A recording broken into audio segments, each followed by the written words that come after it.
I'm a very, very quick one. Igbo mwemne, Igbo mneje aba, Igbo mneje maano mmano, nkonye chiri, ya zero. Ewe beru goberu nkesi ibe ebena, nkukwa ya. Ana ewutem na ndị Igbo ka na-agakwa n'ihu na-ada apari. Ana ewutem na ụfọdụ ndị Igbo anyway. Na aka na-eyuzukwa ụfọdụ ndị Igbo na-emegide ụmụnne ha, na-akata ụmụnne ha, na-akọju ụmụnne ha. Aka na-eyuzukwa ụfọdụ ndị Igbo, some of ndị iche na ha ma ihe. Some of ndị iche na ha nwere brain. Some of ndị iche na ha adịla exposed to the things of the world. Aka na-eyuzukwa ha. Ọ bụrụ na ile the brain capacity of ndị na-ekwutọ Mazi Nnamdi Kanu, ị ga-ama na most of them wụcha non-entities. Ndị dịka udele. Ị ga-ama na most of them wụcha non-entities na-enwe ihe ha wụ. You know, no ihe ha wụ. Even in their father's compound, they are nothing. They worth nothing. Check ndị niile na-akparị Mazi Nnamdi Kanu. In their father's compound, in their community, they are worth nothing. So they are the people that whoever can easily use to castigate, tarnish the image of Mazi Nnamdi Kanu. But one thing I want to assure you, that image is beyond tarnishment. That image is beyond tarnishment. Now let's focus on their new recruit. Nneka, newly recruited to be tarnishing the image of Mazi Nnamdi Kanu. I was listening to her na one radio station na Lagos. Interview on me.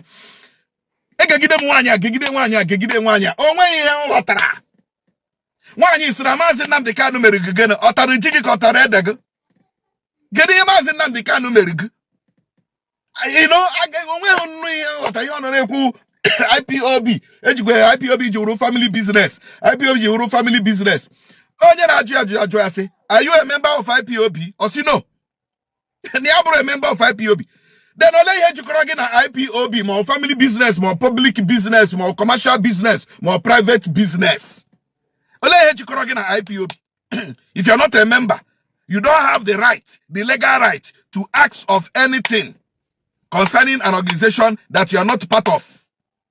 Now, the issue of IPOB family member, Oga family member, Oga family business in Kegi, or give with the initiator, or give with the vision bearer, and a vision bearer in everything. And a vision bearer in everything. All the vision bearer get what put vision.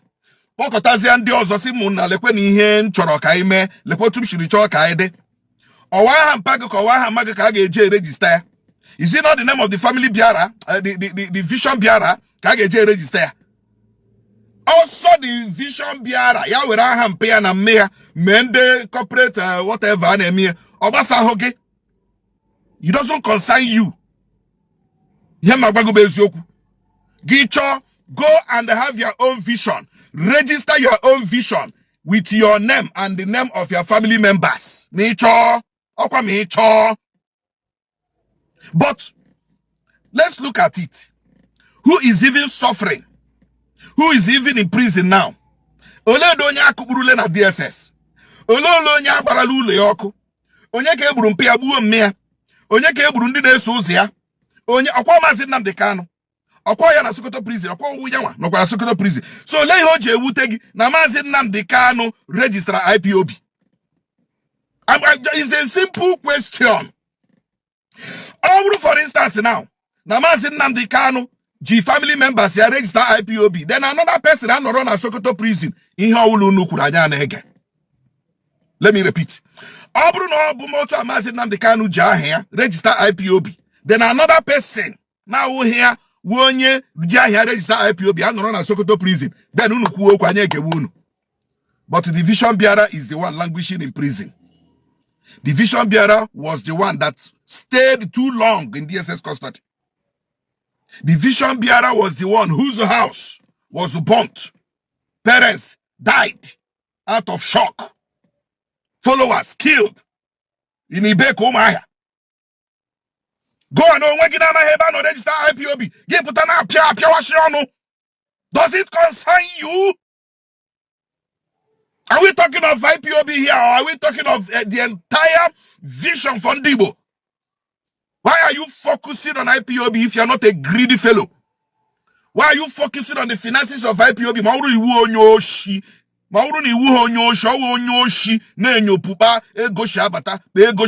You are a criminal. IPOB is not a government organization. It is not a state government or federal government where you have the right to question how they use their finances. And again, you are not a member. And again, you are not a member. I want to see, okay, be a member of IPOB, which means in our two dues, in our total. At least I think with go later on IPOB, you get with go later on IPOB. Then you have the right to question how the finances are being managed. Now I got them. You would only IPOB in our total there. You would remember in our total, in everything. Financially, you are stable. Financially, you are up to date. Then when you have the right to ask, Egonde ani na anye na ato. Egonde ani nem na ato. Ole ekpe she mega gini, pe she ahashigeye. Ole ekpe she kedu ke she jikwa the money. You nwere that right. Lolo Nneka ewu onye IPOB. Lolo Nneka onwe di ihe gbasara gị na IPOB. Lolo Nneka isi na ewu journalist. Ama modern journalist ga-apụta tanish wi image Nnamdi Kanu. They've recruited you. You cannot suffer half of ihe Nnamdi Kanu tara ahụ here n'obodo abụ Nigeria. Ibido na akoheri. Nwanyị. Ojikwe nwanyị. Nwanyị achịkwa. Mazi Nnamdi Kanu achụhụ nwanyị. O nwoke ka ọ ga-achụ. Ọ gwara gị na ọ homo. Otu m nọ na ma achụhụ nwanyị. Ọ nwoke ka m ga-achụ. Ị na-ezuzu ezuzu. Anya ọ na-eshi gị mmiri. Ị na-awe ala. Mba nwoke achụrụ nwanyị. Gwazia m ihe nwoke ya achụ. Nwoke ya achụ nwoke ibie. Ị mara ihe? They have recruited you, the new recruit. Udele na ndị nke ọzọ muru agụ ha na ndị nke ọzọ they are outdated. They have expired. Go on with the new game now, the new catch, the new energy. Gena fully elu. You can never tarnish the image of Mazi Nnamdi Kanu. A man that has sacrificed his freedom for Igbo. A man that have toiled and suffered for Igbo. Criminals, Ndoshi, they mesmerized the Southeast, using the leaders of the Southeast. All cause for this problem. Insecurity in the Southeast, who leaders of the Southeast cause here, Nnamdi Kanu.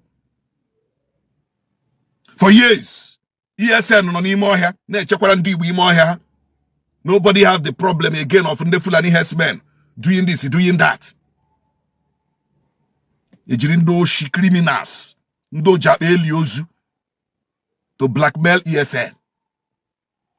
Abu okpom n'ime ọhịa ha pụta n'ụzọ jụrụ onye na-egbu ashino ESN gburu. Awu mejiwo nwa afọ Igbo. And I can never deny Mazi Nnamdi Kanu. Lekwe ihe Gumi nọ na-ezuzugharị na-ekwu. Gumi was even saying that Kana akwu nde bandits their ransom, that they are using it to be buying their weapons. Gumi kwurie, Gumi ogala DSS mba. Police omeni invite mba. Military omeni invite mba. One onye gbara Gumi akwụkwọ na court mba. Gumi elebe o kwesịrị nọ now na prison, but on ya mba. Even the leaders of the North are protecting Boko Haram. The leaders of the North are protecting ISIS, ISWAP, bandits, they are protecting them. Iba Hakaron has it, our brothers.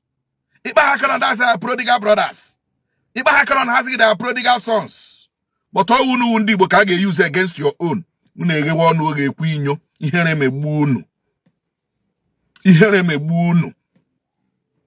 See what bandits are doing. You want to tell me that the governors of the North cannot stop what bandits are doing? Even in America, but where they were. Sultan of Sokoto Lebanon now. Where in there? Kambe Shihonia, in Unolie. Kambe Shaha to Charihan, the America to Charihan in December. Na Sokoto. You don't see the man again? Ihone also. Nda my mega. The amalgamation of Nigeria shouldn't have happened. Because onwe heji koro in anda. Onwe heji koro in andu ugwu. culturally, language, by whatever, when he crying and there, and they question him but because of Anyuku Britain, because of Oceanuku Britain, Kamanya Britain, Helen Dugun and Dodin, and then when he jikora, then when her sister jikohono. That is the problem and the foundational problem we are facing in Nigeria today. So if you don't know it today. Stop tarnishing the image of Mazi Nnamdi Kanu or any Igbo son or daughter that is supporting agitation. All right, a real woman a dog. Makandos akagego. I'm an akagego because some of Ndibo won't that really ego. So badro. She go nu kuwenu. But remember this. Onyo obulanyere ego. Kire nwanne gi will not trust you because ebi nwere obi re nwanne gi owuzi nyanwa na onwe ewu onye mba wu onye eji ka ị gahere. Is a very short proverb. Ya wuru ka wuru ilulu. Lolo Nneka, the new recruit of ndị na-akparị Nnamdi Kanu, nwune gaa n'ihu ụbọchị nta a ga-achụkwa ya n'Owere nchi. Ihe onye metere ya jiri isi eburu akụkata aka n'obi egosi ndị mmụọ ebe ndị nọ mmadụ mana matakwa amata na okenye anaghị anọ n'ụlọ ewu ama n'ọgbụrụ Igbo mma mmanụ.